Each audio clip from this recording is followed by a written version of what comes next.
আমাদের মৌলবীরা, আপনাদের পাবলিকে কোনো দোষ দেব না, আপনাদের পাবলিকের কোনো দোষ না। আপনারা সরল প্রাণ, আপনারা চান উলামাই কিরাম ঐক্যমঞ্চে আসুক, উলামাই কিরাম এক হয়ে দাওয়াত দিক, এক কোরআন, এক আল্লাহ, এক রসুল, এক হাদিস। হুজুরদের মধ্যে এত দল কেন থাকবে? এটা না আপনাদের দাবি? এ ব্যাপারে আপনারা সরল, আপনারা এক নম্বরে আছেন। সমস্যা আমাদের ভিতরে। আমার মতো এক মৌলবী তর্জমা করে, যেহেতু মাল আর সন্তান এই দুটি আল্লাহ নিজেই বলেছেন ফিতনা, আর ফিতনা কতলের চাইতে জঘন্য, কাজেই যথাসম্ভব একে পরিহার করে চলা উচিত। এই দৃষ্টিকোণ থেকে তৎকালীন প্রেসিডেন্ট আইয়ুব খান, পাকিস্তান, দুই পাকিস্তানের প্রেসিডেন্ট, মাশরিকি আর মাগরিবি পাকিস্তান কে president field marshal Ayub Khan, উনি পাকিস্তানের পার্লামেন্টে বসে সিদ্ধান্ত নিয়েছে মানব জাতি বেড়ে যাচ্ছে, মানুষ প্রোডাক্ট বেড়ে, কি বলে, প্রজনন বেড়ে যাচ্ছে। কাজেই এত মানুষ যদি আমার দুই পাকিস্তানি হয়, দুই পাকিস্তান মিলে ইন্ডিয়ার 4 ভাগের 1 ভাগ, এর টুক দেশের ভিতরে এইভাবে মানুষ পয়দা হতে থাকলে তো সুতি বস্তি জায়গা দিতে পারবো না। খাবার তো পরে পণ্ডিতির মাথায় ঢোকছে কুবুদ্ধি। খাবার কে আইয়ুব খান দেয় না আল্লাহ দেয়? আপনারা সবাই বলেন, আমি একটু ধরাই দেবো ইনশাআল্লাহ। খাবার কে দেয়? ওয়াফিস সামাই রিজকুকুম ওয়া মা তুআদুন। আল্লাহ পাক বলেন আসমান থেকে রিজিক আসে, এবং কার জন্য আসে? ওয়া মিন দাব্বাতিন ফিল আরদি ইল্লা আলাল্লাহি রিজকুহা। জমিনের উপরে যত প্রাণী, জমিনের নিচে যত প্রাণী, সকলকেই রিজিকের জিম্মাদারি কে নিয়েছেন? আইয়ুব খান চিন্তায় মরে গেছে, আল্লাহ যদি না খাওয়ায় তাহলে আমি কি এর বাণী? উনি দায়িত্ব নিয়েছে, পার্লামেন্টে বসে সিদ্ধান্ত নিয়েছে বাতকণ্ঠ জন্ম নিয়ন্ত্রণ করতে, মানুষ কুমাতি হবে। তো ওই জায়গায় বসে যখন আলোচনা একটা সিদ্ধান্তে যাবে ভাব, এর ভিতরে ওইখানকার ধর্মমন্ত্রী যিনি ছিলেন তিনি বললেন, এটা যদি কোরআন হাদিসের সাথে সাংঘর্ষিক হয় তাহলে মৌলবীরা আন্দোলন করবেন, মৌলবীকে আন্দোলনের সামনে টিকতে পারবেন না। যে ব্রিটিশ, এত বড় ব্রিটিশ মৌলবী আর মুসলমানকে আন্দোলনে পালাতে বাধ্য হয়েছে, আর তোমার মতো ফিল্ড মার্শাল তুমি পলানোর জায়গা খুঁজে পাবা না। আগে মৌলবীদের সাথে আলোচনা করে যে এটা জায়েজ কি না জায়েজ। কত মৌলবীর সাথে শুনবো? কয় না, সারা দুই পাকিস্তানে তো হাজার হাজার মৌলবী আছে, কয় মৌলবীর কাছে শুনে পারা যাবে? তো এবার তোমরা বলো যে দুই পাকিস্তান মিলে একজন মৌলবী বললে সব মৌলবী মানে নেয়, এইরকম মৌলবী কিনা? এরকম একটা মৌলবী বলো যার একার কাছ থেকে শুনলে সে যেটা বলবে দুই পাকিস্তানের মৌলবীর আর কথা বলবে না। তো ওই জায়গায় বসে ঘোষণা হয়েছে যে मशरकी पाकिस्तान के अंदर एक मौलवी है, उनका नाम मौलवी शामसुल हक फरीदपुरी है। বলেন না সুবহানাল্লাহ। দুই পাকিস্তান মিলে একটা মৌলবী আছে মুজাহিদ আজম আল্লামা শামসুল হক ফরিদপুরি। উনি যদি ওই পূর্ব পাকিস্তানতে বলে দেয় পশ্চিম পাকিস্তান, মাঝে যত পাকিস্তান আছে সব পাকিস্তান আল্লাহরা কায়। তো চলো যাই। আইয়ুব খান নিজে আসছে, ঢাকায় আইসা লালবাগ ছিলেন সদর সাহেব, ওনাকে ডেকে নিয়ে বলছে, মৌলবী শামসুল হক मैं आपको बुलाया क्यों समझा? कह नहीं, আপনাকে কেন ডেকেছি বুঝলেন? কয় না জানি না। कह मैं बात कंट्रोल करना चाहता हूँ, আমি बात कंट्रोल করতে চাচ্ছি। बात कंट्रोल क्या चीज़ है? कि दुनिया के अंदर बच्चा बहुत ज़्यादा पैदा हो जाता है, खास करके मेरे 2 पाकिस्तान के अंदर प्रोडक्शन अच्छा है। আমাকে 2 পাকিস্তানের প্রোডাকশন খুব ভালো, 8টা 10টা 12টা 15টা এক এক মহিলা ছেলেমি হচ্ছে। এইভাবে যদি অতি চায় খাতি দেবো কোন জায়গার থেকে? তা এ ব্যাপারে আমি সিদ্ধান্ত নিয়েছি, এক বাচ্চা ইয়া তো 2 বাচ্চা, একটা অথবা দুটের বেশি নিতে দেওয়া হবে না। তো সদস্য বললেন কি জন্যে? যদি এত মানুষ হয় তাহলে খাইতে দেবো কোথেকে, সুতি দেবো কোন জায়গায়? 8-এ 5,000 মানুষ হয়েছে, একজন কোনায় দাঁড়ায় চিনতে পড়ে গেছি, এত মানুষ সুতি বালিশ পেবে নি কোন জায়গা? এই বালিশি চিনতে পণ্ডিতের মাথায় ঢুকছে। সদর সাহেব বললেন, আইয়ুব খান, খাওয়ানোর মালিক তুমি না, তুমি যে কোনোভাবে সন্তান বন্ধ করতেছো, এটা কি করতেছো জানো? আল্লাহর কুদরতের উপরে হস্তক্ষেপ করতে চাচ্ছ। কথা কন ঠিক না? আল্লাহর কুদরতের উপরে। কথা লম্বা হয়ে যার বয়তে বারবার খাটো করার চেষ্টা করতেছে, কিন্তু একটু এসে গেলে না বললেও নয়। আল্লাহ রসুল বলেন, মা মিন নাসামাতিন কায়নাতিন ইল্লা ওয়া হিয়া কায়নাতুন। যত রুহু আল্লাহ পাক দুনিয়ায় পাঠানোর সিদ্ধান্ত নিয়েছেন, সব রুহুকে আল্লাহ পাক দুনিয়ায় পাঠাই ছাড়বেন। দুনিয়ার কোনো প্রযুক্তি দিয়ে ঠেকাইতে পারবা না। কতক্ষণ? যে রুহুগুলো আল্লাহ বরাদ্দ করেছেন দুনিয়ায় পাঠাবেন, পাঠাবেই। তোমার প্রযুক্তি সব শেষ। যেদিন যে ঘরে যেটারে পাঠানোর সিদ্ধান্ত নিয়েছে সেদিন সেই ঘরেই সেটা ঢুকবে। তোমার কোনো প্রযুক্তি সেদিন ঘরের ভিতরে থাকবে না। ও খাটের তলে তুইছিলে তাও হারায় যাবে, তোষকের তলে রাখছিলে তাও পাবা না, শোকেসের মধ্যে যা তুইছিলে তাও খুঁজে পাবা না। ও কোনো না কোনোভাবে সেদিন অনুপস্থিত থাকবে, আর সেই ফাঁকে ঢুকে যাবে। কথা কান ঠিক ঠিক না? হাজারো প্রমাণ। ইব্রাহিম আলাইহিস সালামকে নমরুদ দুনিয়ায় আসতে দেবে না। দুনিয়ায় বাদ কন্ট্রোলের প্রথম প্রণেতা হলো মিস্টার নমরুদ।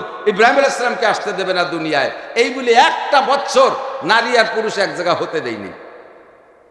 আল্লাহ কয়, আর এই কাজের সিদ্ধান্তের মূল অধিনায়ক হলো নমরুদের স্বরাষ্ট্রমন্ত্রী মিস্টার আজর। আল্লাহ কয়, আজর তুই স্বরাষ্ট্রমন্ত্রী, তুই বিটাকে কাছে সরাই রাখছিস, তোর ঘরে দেব, তোর ঘরে দেব। সেই ইব্রাহিম আলাইহিস সালামকে আল্লাহ তাআলা আজরের স্ত্রী পেটে দিয়েছে। এমন সুযোগ ও ছিল, একটা স্বরাষ্ট্রমন্ত্রী, পাহারা তো ছিলই সব জায়গায় নজর। তারপরে ওই রাত্রে আবার ওর ডিউটি ছিল নমরুদের বাড়ি পাহারা দেয়া। একা একা বসে বসে পাহারা দিচ্ছে। এর ভিতরে ইব্রাহিম আলাইহিস সালামের আম্মা জান স্বামীর কাছে যা শখ জাগছে, স্বামীর কাছে চলে গেছে। ও জায়গা আর কেউ নাই, দুইজনের সুযোগের সম্পর্ক হয়ে গেছে। আর ওই সম্পর্কে কাম হয়ে গেছে ঠেকা, পারলি ঠেকা।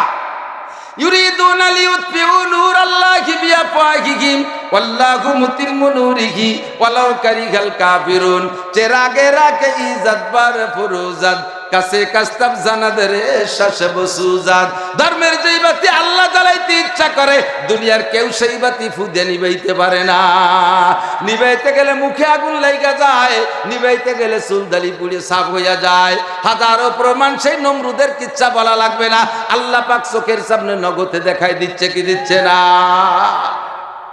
খালি নামই বলতে পারলাম না, বলার দরকার নাই, সবাই আছে এর ভিতরে, আমি জানি তো। নেতারা নাই চলে গেছে, সমর্থকরা কি দেশে নাই? কারে কষ্ট যে কথা বলবো? শুধু ফাতাবিরুয়া উলিল আবসার, ঘটনার থেকে ইবরত নেন, শিক্ষা নেন। অত বড় বড় ওদেরকে আল্লাহ তাআলা অপমান করে, বেইজ্জতি করে তাড়িয়ে দিয়েছে, ধ্বংস করেছে। আমার মতো খুঁজে মাসি চুনো ভুটিরে মারতে আল্লাহ সাইডে পয়সা খরচ করা লাগবে না। তার চাইতে বেশি অপমান করতে পারে কি পারে না? যারাই যখন প্রভাবে আসি, ক্ষমতায় আসি, তখন তারা পিছনের কথা ভুলে যায়। ভুলার দরকার নাই, মনে করে সতর্ক হওয়ার জন্য কোরআন হাদিস আমাদেরকে সতর্ক করতেছে। কথা বলুন ঠিক না? 2 নম্বর বাদ কন্ট্রোলের প্রণেতা, 2 নম্বর বাদ কন্ট্রোলের কি বলা হয়, আমল করনেওয়ালা মিস্টার ফেরাউন। তার সময় আরাক আল্লাহর বান্দারে আসতে দেবে না। নাম তার মুসা নবী আলাইহিস সালাম। জাদুকররা কইছে, তোমার দেশে একটা ছেলে আসতেছে, ও তোমার গেটি গুল্লি দিয়ে চুববে, পানির মধ্যে চুববে। ফেরাউন কয়, তো ওইতে বাঁচার কি উপায় আছে? বাঁচার উপায় আর কিছু সে সময় এই যে এইগুলো আবিষ্কার হয়নি, যা যা আপনারা করেন আর কি, এগুলো তো হয়নি, ডাক্তারখানা অনেক। তাহলে উপায় কি? স্বামী স্ত্রী এক জায়গা হতে দেওয়া যাবে না। আল্লাহ পাক রব্বুল আলামিন কুদরতি সিস্টেমে মুসা আলাইহিস সালামকে তার মায়ের পেটে পৌঁছাই দিয়েছে। লাস্ট ফিনিশিং কিসসা বলতে গেলে লম্বা হয়ে যাবে, সবাই জানেন কিসসা। সেই মুসারে আল্লাহ তাআলা ফিরাউনের ঘরে পালিয়ে বসেই বড় বানাইছে, এবং 1-2 বছর না, 30 বছর মুসা আলাইহিস সালামরে ফিরাউনের বাড়ি রেখে পালছে, রাজপুত্র হিসেবে লালিত পালিত। ক্ষমতাও সেরকম। মুসা আলাইহিস সালামের মিজাজও জালালি, শক্তি এরকম জালালি। সমকালীন 40 জন তৎকালীন সারা দুনিয়ার বাছাই করা 40 জন যুবকের যে শক্তি, আল্লাহ তাআলা এক একজন নবীর গায়ে সেই শক্তি দিয়েছে। ফিরাউনের বাবরসি মুসা আলাইহিস সালামের কওমের একজনের সাথে ঝগড়া বাঁধাইছে। মুসা আলাইহিস সালাম সালিশ করতে যে তারে কইছে, এ পুলা সর এই জায়গাতে, এ পুলা সরে যাইতে কইছে, তাতে এক চড়েই মরি গেছে। চর কেসা জালালি চর চিনতে পারে। আল্লাহু আকবার। মুসা চলেই আসছে। মা মিন নাসামাতিন কায়নাতিন ইল্লা ওয়াহিয়া কায়না। যে সন্তান দুনিয়া আসবে সে আসবেই, যে আসবে সে আসবেই, কোনো তাদের ঠেকাতে পারে। মাথায় নূরের একটা পাগড়ি আল্লাহ নিজ হাতে পরাইয়া দিবেন, বসাইবেন মতির মেম্বারে, আর তার আব্বা মার মাথায় নূরের পাগড়ি দেওয়া হবে। এই পাগড়িটার আলো কেমন হবে? দুনিয়ার সূর্যটা যদি তোমার ঘরের মধ্যে চলে আসে, তাহলে বলো ঘরের আলো কি পরিমাণ হয়? ওই নূরের পাগড়িটা তোমার মাথায় দেওয়ার পরে ময়দানে মাহশারটা ওরকম ভাবে আলোকিত হয়ে যাবে। এইটা সংগ্রহ করে দেবে একমাত্র কোরআন পড়নেওয়ালা সন্তান। কোরআন পড়াইয়া ফাঁকে মনে রাখবেন, আমি কিন্তু IBM এর বিপক্ষে বলি নাই, বলছি পড়াবেন, সব পড়াবেন, সব পড়াবেন। আমার ডিসির মতো ডিসি বানাবেন, ইঞ্জিনিয়ার সেলিম আকরামের মতো ইঞ্জিনিয়ার বানাবেন, ডিআইজি রফিকুল ইসলাম শিমিনুল মতো ডিআইজি বানাবেন। আপনার সন্তানকে এরকম বানাবেন। শুরুতে কোরআন পড়াই দেন, শুদ্ধ করে কোরআন। আঞ্চলিক গ্রামের মক্তবের থেকে হয় না।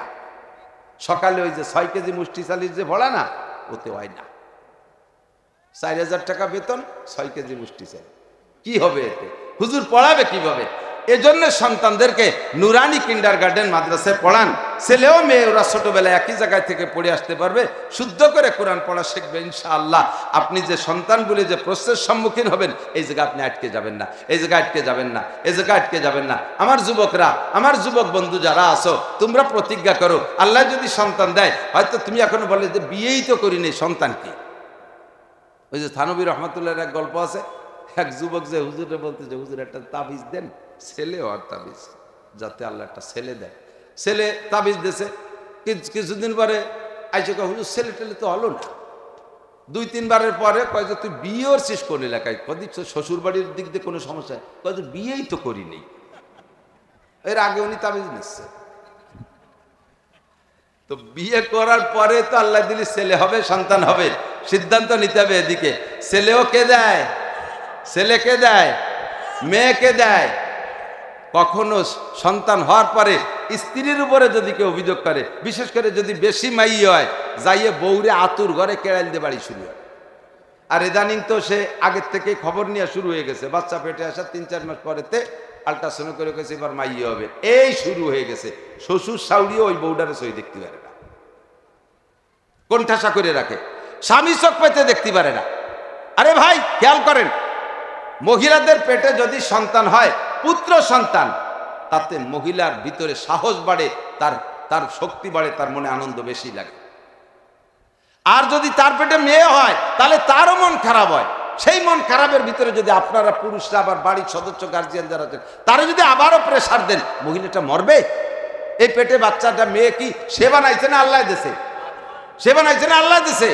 যারা স্ত্রী পেটে ততাধিক কন্যা সন্তান হলে প্রেসার ক্রিয়েট করে, জুলুম করে, অত্যাচার করে, এই মানুষগুলো বেঈমান, এদের ইমান নষ্ট হয়ে গেছে, এরা কাফের। কারণ আল্লাহর সিদ্ধান্তের উপরে হস্তক্ষেপ করতেছে, দোষারোপ করতেছে আল্লাহকে না, দোষারোপ করতেছে বউরে।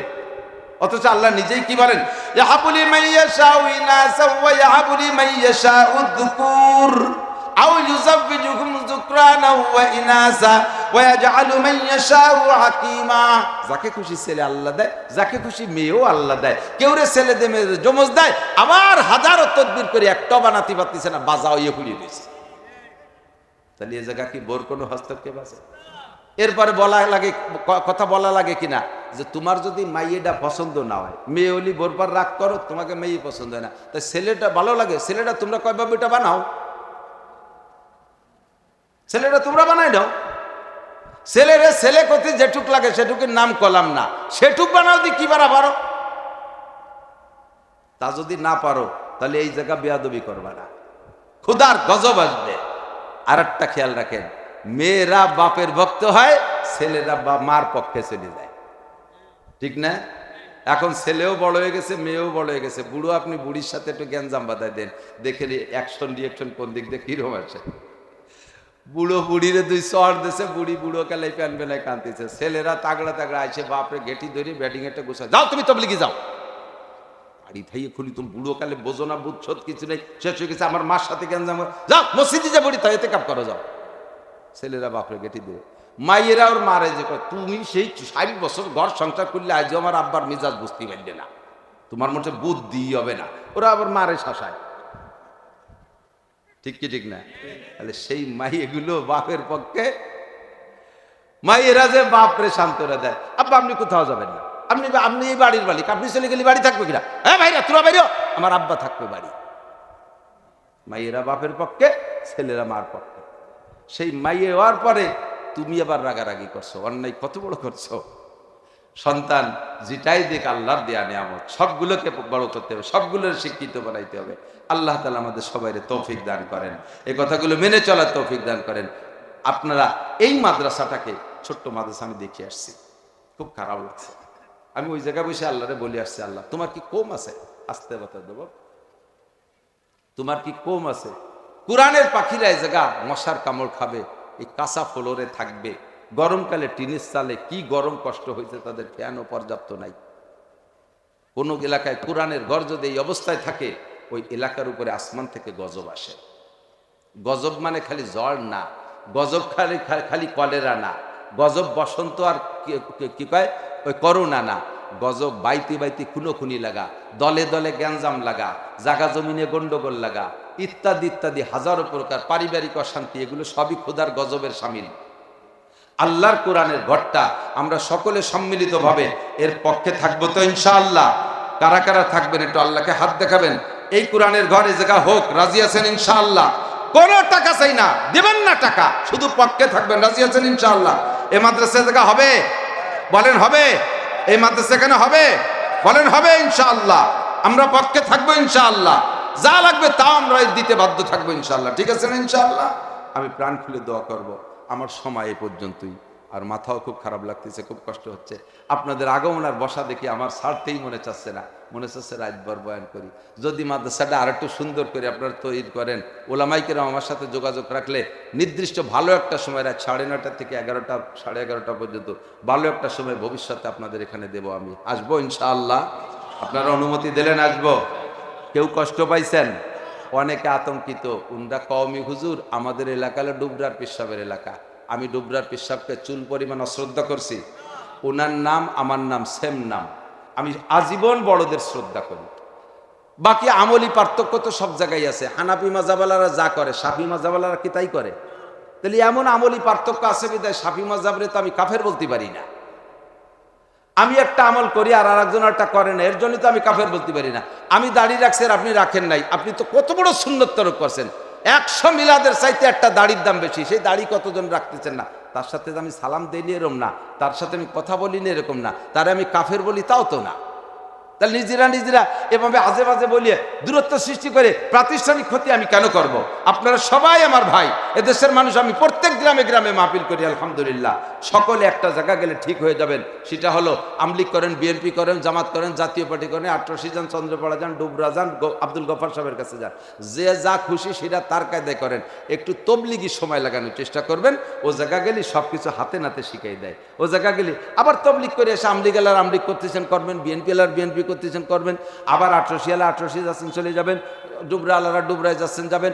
ও জায়গা আমি হাত দিচ্ছি না। আসেন সবাই মিলে একটু তবলিগি সময় লাগাই, আর সন্তানদেরকে একটা দিনই মাদ্রাসায় পড়াইয়া মানুষ বানানোর চেষ্টা করি, যাতে তাদের অভিযোগের হাত থেকে, তাদের মামলার হাত থেকে বাঁচতে পারি। সবাই বলেন আমিন। অনেকে আগে ছিলেন না, শেষে আসছেন। আমরা বিসমিল্লাহ কইয়া আজকের অবস্থানের পর পকেটে একটু হাত দিতে পারি, এই গরিবদের দিকে আমার খুব খারাপ লাগতেছে। আমি নিজেও দেবো টাকা। একটু মহব্বত করে ভলেন্টিয়াররা ভিতরে নামবে, যার কাছে যেমন আছে। আগে যারা আসছেন তারা দিয়েছেন, পরে বহু মানুষ বেশি আসছেন, আমিও দেবো বিসমিল্লাহ কইয়া। একটু কি যাবে আপনাদের কাছে? একটু যাবে? এই প্যান্ডেল করছে, মাহফিল টাহফিল কত কিছু করছে, 100 200 500 1000 2000 টাকা। যাও ভলেন্টিয়াররা, মৌলানা নেমে যান, কোনো সুবিধা নেই। আমার চেয়ারম্যান সাহেবকে আমি খুঁজতেছিলাম, যথেষ্ট মূল্যায়ন আছে। দুনিয়ার সব প্রেসিডেন্ট, প্রধানমন্ত্রী, শিক্ষামন্ত্রী, শিক্ষা সচিব, শিক্ষা অফিসার সকলে সম্মিলিতভাবে একজনকে সার্টিফিকেট দিছে, যেই সার্টিফিকেটের যোগ্যতা দুনিয়ার মানুষ বুঝেই তাকে সার্টিফিকেট দিয়েছেন, কিন্তু সেই যোগ্যতাটা আল্লাহ পাক রব্বুল আলামিন অ্যাকসেপ্ট করেন না। আল্লাহ সেখানে সার্টিফিকেটে সই করেন নাই। সারা দুনিয়ার সবাইও যদি সার্টিফিকেটে সই করে সম্মতি দেয়, আল্লাহ যদি না দেয়, তাহলে সেই সার্টিফিকেটের 1 পয়সারও মুরদ নেই, ঠিক না? আর আল্লাহ পাক একা একটা সার্টিফিকেটে সই করেছেন, কেউ সার্টিফিকেটটা সই করে নাই। ওই সার্টিফিকেট কেউ না করলেও সার্টিফিকেটটা অত্যন্ত দামি। আদম আলাইহিস সালাম থেকে নিয়ে আমাদের নবীর আগ পর্যন্ত, ঈসা আলাইহিস সালাতু ওয়াস সালাম পর্যন্ত নবী রাসূলের সংখ্যা সুনির্দিষ্ট নয়। অনুমান করে কেউ বলে 1,24,000, মতান্তরে 2,24,000, বরঞ্চ আরো বেশি কম হতে পারে। তো সব নবীরই কমবেশ উম্মত ছিল। নবীর অনুসারীদেরকে বলা হয় নবীর উম্মত। আর আমরা হলাম আখেরি নবী মুহাম্মদুর রাসূলুল্লাহ সাল্লাল্লাহু আলাইহি ওয়াসাল্লামের উম্মত। যারাই যেই জামানার নবীর কথা অনুসরণ করেছে, আল্লাহকে বিশ্বাস করেছে, কলেমা পড়েছে, সেই জামানার উম্মত, তারা আল্লাহ পাকের কাছে অত্যন্ত দামি, কাফের মুশরিকের চাইতে কোটি কোটি গুণ দামি। বাকি সমস্ত উম্মতের মধ্যে আমরাও কলেমা পড়া উম্মত। আমরা কলেমা পড়া উম্মত না? যদি আগে না পড়েও থাকি, অবশ্যই পড়েছি জীবনে বহুবার, তারপরে এখনো যদি একবার পড়ে নেই, এ কলেমার বরকত হলো তামলা মা বাইনাস সামাই ওয়াল আরদ, একবার যদি কলেমা লা ইলাহা ইল্লাল্লাহু মুহাম্মাদুর রাসূলুল্লাহ পড়ে, পড়নেওয়ালাকে আল্লাহ তাআলা আসমান আর জমিনের মাঝখানের ফাঁকা জায়গাগুলো তার জন্য নেকি দিয়ে ভরপুর করে দেন। এই হিসেবে আমরা আরেকবার একটু পড়ে নেই, লা ইলাহা ইল্লাল্লাহু মুহাম্মাদুর রাসূলুল্লাহ সাল্লাল্লাহু আলাইহি ওয়াসাল্লাম। আমাদেরকে এবার আল্লাহ পাক রব্বুল আলামিন নিজ হাতে একটা সার্টিফিকেট দিচ্ছেন। বলতে গিয়ে আমার খুশিতে নিজেরই হাসি লাগে যে আল্লাহ পাক আমাদেরকে নিজ হাতে সার্টিফিকেট দিচ্ছেন। কি বলে কোরআনে কারীমের ভিতরে, কুনতুম খায়রা উম্মাত, তোমরা দুনিয়ায় সবচেয়ে শ্রেষ্ঠ উম্মত। আরবিতে খায়ের আরবি শব্দ হলো ইসমে তাফজিল, অর্থাৎ যে বিষয়টা বলা হচ্ছে ওই বিষয়ের সর্বোচ্চ অর্থ বহনকারী শব্দ খায়রা উম্মাত। গোটা উম্মতের ভিতরে তোমরা আখেরি নবীর উম্মত, সবচেয়ে শ্রেষ্ঠ উম্মত। বলেন আলহামদুলিল্লাহ। কিসের কারণে তোমরা সবচেয়ে শ্রেষ্ঠ? তা'মুরুনা বিল মারুফ ওয়া তানহাউনা আনিল মুনকার। আগের যত নবীরা চলে গেছেন, নবীদের জামানায় যারা উম্মত ছিলেন, কলেমা পড়া উম্মত, উম্মতের দায়িত্ব ছিল নবী যা বলবে ওটা শুনবে আর মানবে, আমল করবে। শুনবে, মানবে, আমল করবে। ওইটার দাওয়াতের দায়িত্ব উম্মতের ছিল না। তারা শুধু নবীদের কাছ থেকে শুনবে, মানবে, বুঝবে, আমল করবে। আর নবীদের দায়িত্ব ছিল সৎ কাজের আদেশ আর অসৎ কাজের নিষেধ। যখন আমাদের নবী দুনিয়ার থেকে বিদায় নিলেন, বিদায় নেওয়ার সময়, বিদায়ের আগে, বিদায় হজ আনুমানিক 3 মাস আগে, অথবা কেউ বলেন 50 দিন আগে, তো এই 3 মাস আগে হুজুর আলাইহিস সালাতু ওয়াস সালাম যে বিদায় হজ করেছেন, ওই বিদায় হজের সময় হুজুর বললেন, ফাল্যুবাল্লিগু শাহিদুল গায়েব, আমি আনা খাতামুন নবিয়্যিন, আমি শেষ নবী, লা নবিয়্যা বাদি, আমার পরে আর কোনো নবী আসবে না, নবীর দরকারও হবে না, আমি শেষ নবী। তবে দিনকে দুনিয়ায় ধরে রাখার জন্য দাওয়াত লাগবে, সৎ কাজের আদেশ আর অসৎ কাজের নিষেধ লাগবে। কাজে আজকে থেকে তোমাদেরকে আমি খেলাফতি দিলাম। পীর সাহেবরা দীর্ঘদিন, এক মুরিদ যদি পীর সাহেবের সবক পালন করে পরিপূর্ণতা মোটামুটি একটা পর্যায়ে পৌঁছায়, তখন পীর সাহেবরা ওই মুরিদরে খেলাফতি দেয়।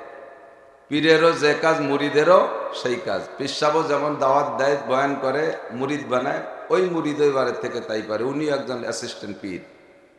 তো নবী আলাইহিস সালাতু ওয়াস সালাম বিদায় হজের সময় 1.25 লক্ষ সাহাবা সহ কিয়ামত পর্যন্ত আনেওয়ালা আপনারাও যারা আছেন এখানে, তারা ছিলেন না যদিও সেখানে, ইনডাইরেক্ট রোহানি ভাবে আমাদের আপনাদের সকলকে নবী পাক খেলাফতি দিয়েছেন। আমি যে কথাগুলো উম্মতের কাছে বলে গেলাম, তোমরা যারা এর থেকে আংশিকও জানবা, বাল্লিগু আন্নি ওয়ালাউ আয়া, আমার থেকে একটা আয়াত যদি জানো, বাল্লিগু, আর একজনের কাছে পৌঁছাই দাও, তবলিগ করো, পৌঁছাই দাও।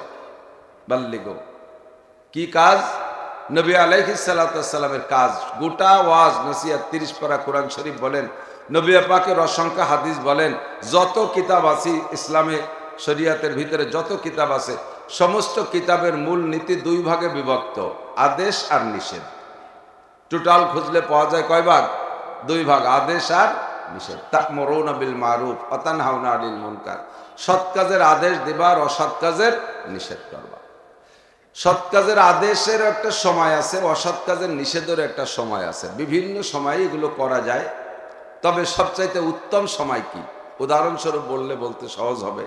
খেয়াল করি, আমাদের দেশে যথেষ্ট গাছপালা লাগান আপনারা, বিশেষ করে কাঠের জন্য গাছ। কিছু আছে ফলজ গাছ, কিছু আছে কাঠ গাছ। যে কাঠ গাছের থেকে শুধু কাঠই মাকসাদ, ফল উদ্দেশ্য না। যেমন সিরিজ, রেন্ডি, মেহগনি, লম্বু, এগুলো কাঠের গাছ না। এর থেকে কোনো ফল হয় নাকি? এদিক ফল হলিও তা খায় না। মেহগনিতে বেশ বড় বড় আতা ফলের মতো ফল হয়, কিন্তু তা খাওয়া যায় না। ধুমসা তিতিয়ে, চালের পর পড়লে চাল ভেঙে ফেলায়। তো ফল হলেও খাওয়া যায় না। অনেক গাছে ফল হয়, কিন্তু ফলজ গাছ আলাদা। তো কাঠের গাছ যেটা লাগাইলেন, ধরে নেন একটা মেহগনি কাঠের গাছ, ছোট্ট একটু একটা চারা লাগাইছেন। এই চারাটা লাগানোর পরে ধীরে ধীরে বড় হয়েছে। চারাটা শুরুতে যেভাবে লাগাবেন সেভাবেই সে বড় হবে। তাকে সেভাবে পরিচর্যা করলে, যদি সোজা করে লাগান আর বাতাসে হেলে দুলে যাওয়ার ভয়তো যদি বাঁশখুঁটিতে ঠেকায় রাখেন আর সেভাবে সুন্দর করে পরিচর্যা করেন, তো সোজা হবে। 30 ফুট 40 ফুট পর্যন্ত দেখা যায় মেহগনি একটা লগ হয়। 30 বছর পরে এত মোটা হয়ে যায়, দেখতে কত সুন্দর লাগে। লাগানোর সময় যদি কোনো গাছরে বেঁকা করে লাগান, কাট করে একটু কুজলমি করে, আঞ্চলিক কিছু কুজলো আছে, বুড়ো কুজলো, গাছ লাগানোর সময় গাছের গোড়া নিজের বাড়ির এরিয়ার মধ্যে রাখে, আর পাশের বাড়ি এলাকার সাথে শত্রুতায় আছে, মাথাটা সেই দিক কাট করে দেয়। আস্তে আস্তে, এরকম লোক তো আছে তো মাশাআল্লাহ, সব সমাজে আছে জাতীয় দিনদার মানুষ যথেষ্ট আছে। আবার নামাজও কম পড়ে না, তবলিগিও যায়, পীরের কাছেও মুরিদ, পাগড়িও বড় একটা, তিনেন কেতা দিয়ে পাগড়ি একটা বাঁধে, যুব্য একটা গায়ে দেয়, লেয়াপড়া জানা ছাড়া ঠায় যেন বিখ্যাত মৌলানা আছে না এরকম। জিকিরও করে, মসজিদে যায়, সভাপতি, সেক্রেটারি, মসজিদের অনেক পদ পজিশন দখল করে। আবার ফাঁকে পয়সা যে হজ একটা উমরা একটা করে আইছে, আল হাজ লাগাইছে। আবার এই কুজলমির গুরু গাছ লাগানোর সময় গোড়া লাগায় নিজের এরিয়ায়, মাথা কাট করে দেয় পাশের বাড়ির দিক। তো এই কাট অবস্থায় যদি পাশের বাড়ি যায়, এত বড় মোটা হয়ে তাদের উঠোন ভরে গাছটা একেবারে ডালপালায় ছড়াই গেছে, ওই বাড়ি এলাকা কয় কাকা ডালগুলো একটু কাটিয়ে দেন, আমাকে উঠোনে তো ছায়া, ফসল টসল নিতে পারতেছি না, শীতকালে দিন বৃষ্টি বাদলে ছোটো মোটো পোলাপান আছে, খেতা কাপড় মোটে শুকোচ্ছেই না, একটু কাটিয়ে দেন। উনি প্রভাবশালী মুরব্বী, উনি বলে এক ডালে কোপ দিবি তো ডেনা কেটে ফেলাই দেবো, হাত কেটে ফেলাই দেবো, জানিস গাছটা। দুঃখের জ্বালায় তারা কয় কাকা আর থাকতে পারলাম না আপনার নির্যাতনে, আমরা এই জায়গা বেঁচে যাবো, আবার আর এক জায়গা বেচতে গেলে আপনি প্রিয়মশন করবেন, তার সাথে জায়গাটা আপনি কেনেন। কয় যে 30 বছর আগে গাছ লাগাইছি তো সেই নিয়ত করেই, সুদূর পরিকল্পনায় গাছ লাগাইছি 30 বছর আগে, যে একদিন তোরা এই জমি আমার কাছে বেচতে বাধ্য হবি। জমি কিনে কাটিয়ে মোটামুটি সাইজ টাইজ করে এখন বুড়ো ওই জায়গায় বিল্ডিং একটা জড়ছে। গাছের যে সাইজ, লক যে সুন্দর, মনে চাইতেছে আর 20 বছর থাকলে 2 লাখ টাকা বিক্রি হবে। গাছ কাটতে মনে চাচ্ছে না, বিল্ডিং জুড়িয়ে দিয়েছে, মেজারমেন্ট একটু গলত হয়ে গেছে, ছাদে বাইতে গেছে বেহা গাছ। এখন গাছও কাটতে মনে চাইতেছে না, ছাদও দিতে হবে, উপায় কি? পুরো দিগেলের সবাইরে ডেকে নিয়েছে, আইসা দড়ি বান্ধে কাশি বান্ধে টানতেছে। আর সরমুনার পেশাব, ডোবরার পেশাব, আব্দুল গফার সাহেব, আমাকে মতো মৌলবী জাক খানিক ডাইকে এনে নিচে জালাল খতমে লাগাই দিয়েছে। হুজুর আপনারা জালালি খতম পড়েন, আমরা টানতে তাই ঠেলতে তাই, হবে সোজা? কতক্ষণ সোজা হবে? তো এই গাছ সোজা হবে না, তোমরা বেকা হয়ে যাবা ঠেলতে ঠেলতে, ঠিক না? তো সামাজিকভাবে মানব চরিত্র এরকমই, সৎ কাজের আদেশ আর অসৎ কাজের নিষেধের একটা সময় আছে। গাছটা যদি লাগানোর সময় সোজা করে লাগাইতে আজকে 30 বছর পরে ঠেলা লাগতো না। আর ঠেলে যেমন সোজা করতে পারতেছ না, লাগানোর সময় ব্যাকা করে লাগালি এটাই হয় সমস্যা। এজন্য নবী আল্লাহ পাক রব্বুল আলামিন আমাদেরকে নির্দেশ দিচ্ছেন, বিভিন্নভাবে কোরআন শরীফের ভিতরে বয়ান আসছে। সময় স্বল্পতার কারণে ভালো করে খুলে বলার সুযোগ পাবো না, কমপক্ষে এতটুক জানেন আল্লাহ পাক রব্বুল আলামিন আমাদের মানব জাতিকে বানাইছে সবচেয়ে শ্রেষ্ঠ জাতি করে, সভ্য জাতি করে, জ্ঞানী করে, বুদ্ধিমান বানাইয়া, স্বাধীনতা পরিপূর্ণ দিয়ে আমাদেরকেই বানাইছেন। অন্য কোনো প্রাণীকে আল্লাহ তাআলা স্বাধীনতা দেয়নি। সামাজিক জ্ঞান, পারিবারিক জ্ঞান, আঞ্চলিক জ্ঞান, বিভিন্ন প্রকারের হিসাব নিকাশ মানুষের মধ্যে আছে। কতক্ষণ মানুষের মধ্যে আছে, আত্মীয়তার বন্ধন মানুষের মধ্যে আছে, বয়ান বক্তৃতার সুযোগ মানুষের মধ্যে আছে, নসিহাত উপদেশ দেওয়ার সুযোগ মানুষের মধ্যে আছে, আবিষ্কার করার যোগ্যতা মানুষের মধ্যে আছে, ব্যক্তি স্বাধীনতা নিয়ে চলার যোগ্যতা মানুষের মধ্যে আছে। বড় রয়্যাল বেঙ্গল টাইগার, খেয়াল করছেন নাকি? চিড়িয়াখানায় গেছেন কেউ? চিড়িয়াখানায় একটা রয়্যাল বেঙ্গল টাইগার, সুন্দরবনে যাবেন, সুন্দরবনের গভীর জঙ্গলের মধ্যে যখন ঢুকবেন, তখন সাথে 10 জন 20 জনও যদি একসাথে থাকেন, তবুও ভিতরে একটা আতঙ্ক কাজ করে। কারণ বাঘের টার্গেট বড় চমৎকার টার্গেট। ওই 100 জনের মধ্যে থেকে একজনকে নিয়ে যাবে, বাকি 99 জন ঠেকাতে পারবে না। আর যারে টার্গেট করবে তারা নিয়েই ছাড়বে, এই বলে একটা ভয় লাগে। এই রয়্যাল বেঙ্গল টাইগার যদি আমাকে মধুখালী থানায় একটা ঢুকিয়ে পড়ে বলে খবর আসে, আরে কবাল চিনির মিলির ওই জায়গায় যে টাইগারেরটা লাফায় বেড়াচ্ছে, তাহলে এই জায়গায় কজন থাকবেন? মনে হবে যেন আমারই ধরবে, আর কেউ না ধরলে আমারে ধরবে। এক বাঘে পুরো এলাকারে আতঙ্কিত করে ফেলায়, ঠিক না? এত বড় রয়্যাল বেঙ্গল টাইগার, তার গায়ে এত শক্তি আর ভয়াবহ প্রাণী, সেও মানুষের কাছে পরাধীন, ধরা খাইয়া চিড়িয়াখানার জেলখানার মধ্যে আটকে রয়েছে। বছরের পর বছর বসে বসে এতেকাফ করতেছে, কোনো বাইরনির ক্ষমতা, নিজ স্বাধীনতা বলে একটা মুরগি, একটা হাঁস মুরগি শিকার করে খাওয়ারও শক্তি তার নাই। ওই জায়গায় বসাই তুইছে, চিড়িয়াখানার কর্তৃপক্ষ 1-2 মুঠ দিলি খায়, না দিলি বসে বসে আল্লাহ বিল্লি হতে তালে রয়েছে, তসবি ভর্তি তালেই আছে, তারও স্বাধীনতা শেষ। কতক্ষণ, ঠিক না?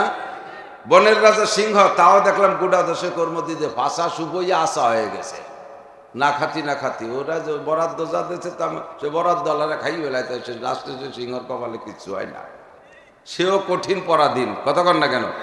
অত বড় হাতি, যার দুটি হাতি একসাথে রওনা দিলি পরা ঘর বাড়ি একসাথে ভাঙতি ট্রাক্টে গুততি ফেলাই দেয় খালের ভিতরে, এই হাতিও পরাধীন হয়ে গেছে, চাইরাত পায় শিকল দিয়ে বান্ধে ধুয়ে দিয়েছে, নড়াচড়ার কায়দা নাই।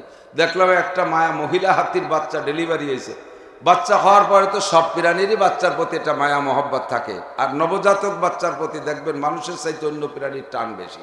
মানুষের বাচ্চা জন্ম নিয়েছে, বাচ্চাটা দুর্বল, ধরে ঢাকা নিয়ে গেছে হেলিকপ্টারে, মা রয়েছে ফরিদপুর হাসপাতালে, বাচ্চা আইসিইউতে ঢাকা, মা নিজের চিন্তেই মরতেছে, আল্লাহ আমি না মরি, বাচ্চা মরে মরুক। কিন্তু অন্য প্রাণীর ভিতরে ওই নাই, তাদের বাচ্চা হওয়ার পরে বাচ্চার প্রতি কঠিন টান। গাভীর বাচ্চা যখন হয় সরাই নিয়ে গেলে দেখবেন ঘরের খুঁটি ভেঙে নিয়ে এটা নিয়ে বাচ্চার দ্বারে চলে যায়।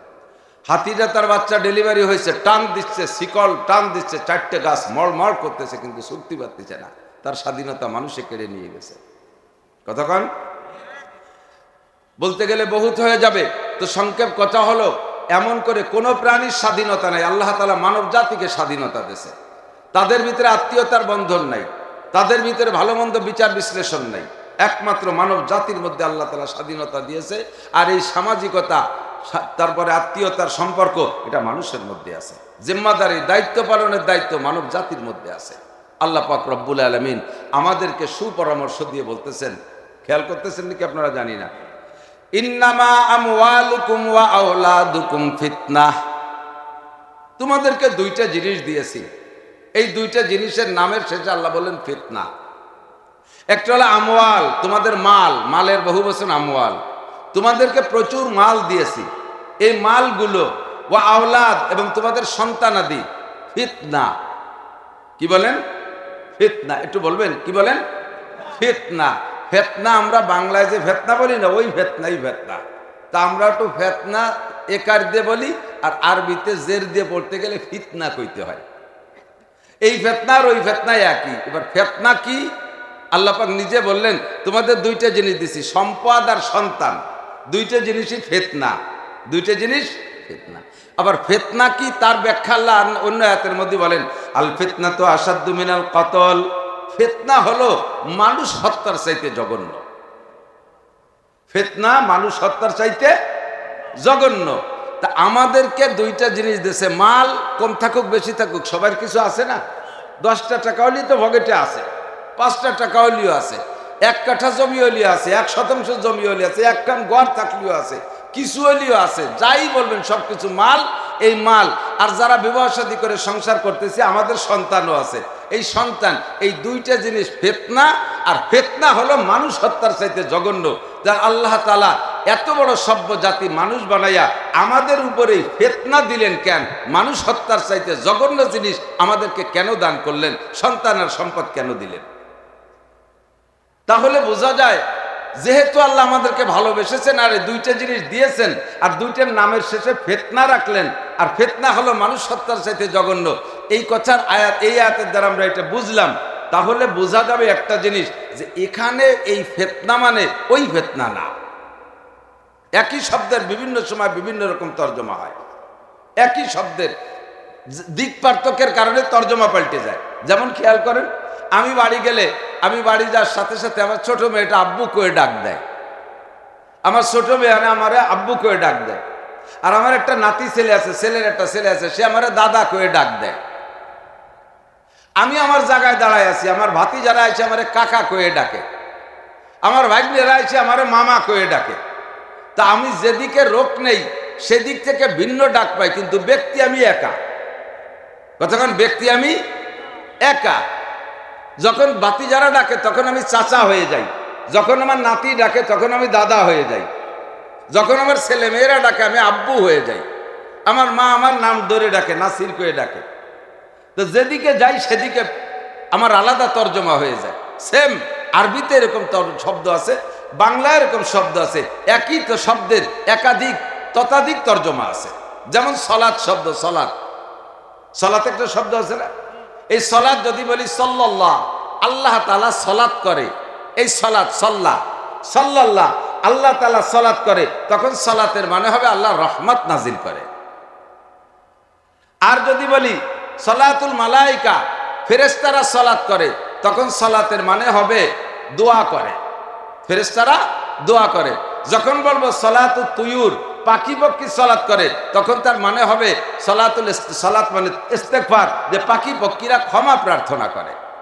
একটু কি ক্রিটিক্যাল হয়ে যাচ্ছে নাকি বুঝতে পারতেছি না, একটু খেয়াল করেন। একটু শ্রোতা কোয়ালিটি ভালো লাগতেছে বিদায়, ছোটরাও আছে, সব মাহফিলের ভিতরে চাল দিয়ে খুঁজতে মিশানো তাই ছোট মোটো কিছু থায়। তো তারপরে তোমরা এখন শুনিয়ে রাখো, বড় হলে এই কথা মনে উঠলে বুঝবা ইনশাআল্লাহ। আর যারা ভালো আছেন, শিক্ষিত আছেন, বড়রা আছেন, একটু খেয়াল করেন। তো একই শব্দের তর্জমার দিক পাল্টে গেলে অর্থ পাল্টে যায়।